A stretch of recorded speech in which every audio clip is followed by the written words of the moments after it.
Hello friends, कैसे हैं आप सभी। आई होप कि आप लोग ठीक होंगे। तो मैं निशा मैम आपका स्वागत करती हूँ आज के इस वीडियो में। ओम का नियम।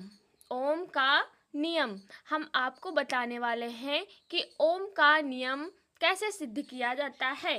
तो सबसे पहले हम देखते हैं कि ओम का नियम कहता क्या है। जॉर्ज साइमर ओम के अनुसार, जॉर्ज साइमर क्या था, ओम का नियम जिन्होंने दिया है उनका पूरा नाम था जॉर्ज साइमर।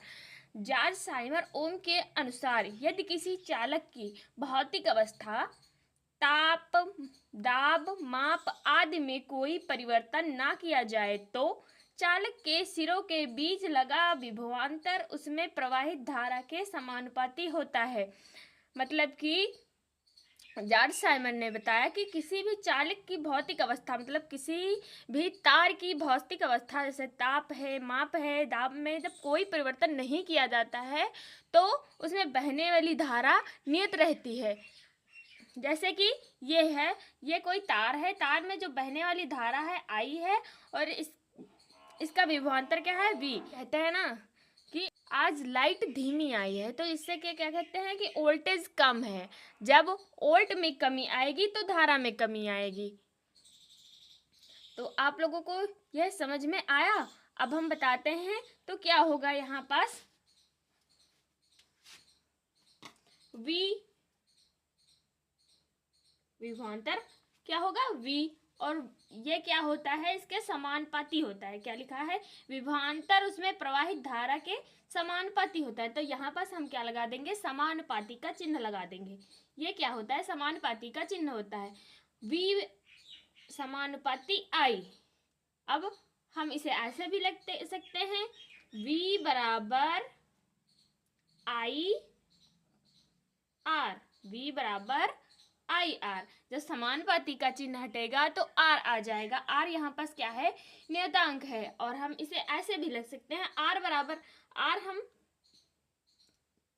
यहाँ पर चालक तार का प्रतिरोध है तो आर बराबर हम कैसे लिख सकते हैं, आर बराबर वी बटे आई। आर बराबर वी बटे आई।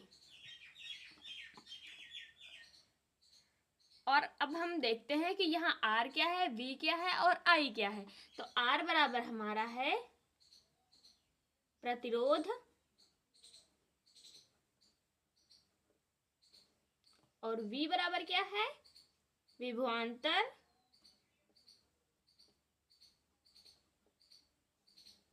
I बराबर क्या होता है, धारा। ये हमारा क्या है, ओम का नियम। R बराबर VI। ठीक है। तो अब हम देखते हैं कि प्रतिरोध किसे कहते हैं। ये तो हमारा ओम का नियम निकल गया। चालक के सिरों के बीच लगा विभवांतर तथा उसमें प्रवाहित धारा का अनुपात जो होता है प्रतिरोध कहलाता है। अब प्रतिरोध का मात्रक क्या होता है, प्रतिरोध का मात्रक क्या होता है, तो आर बराबर, प्रतिरोध को कहाँ से लिखते हैं, आर। आर बराबर क्या होता है, वी बटे आई। तो आई वी से क्या होगा, वोल्ट। वी से वोल्ट बटे एम्पियर। वोल्ट बटे एम्पियर। इसे ऐसे लिख सकते हैं, वोल्ट एम्पियर।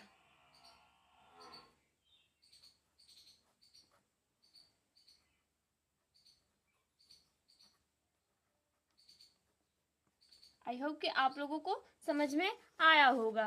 तो अब हम देखते हैं कि ओम का नियम किन बातों पर सत्य है।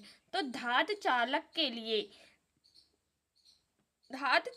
लिए ओम का नियम सत्य है। यह चालक की लंबाई पर निर्भर करता है। ओम का नियम किस पर निर्भर करता है, तो हम देखते हैं यह धातु चालक के लिए सत्य है और ओम का नियम जो होता है चालक की लंबाई पर निर्भर करता है। जैसे कि यह कोई तार है जिसमें वैद्युत धारा बह रही है और ये क्या है, विभवांतर है। जब हम इसे बढ़ाएंगे ऐसे, जितना वैद्युत धारा बढ़ेगी उतना ही वोल्ट बढ़ेगा।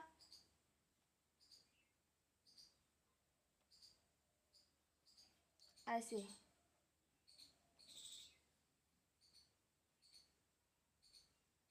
यह एक तिरछी लाइन बनती हुई चली जाती है।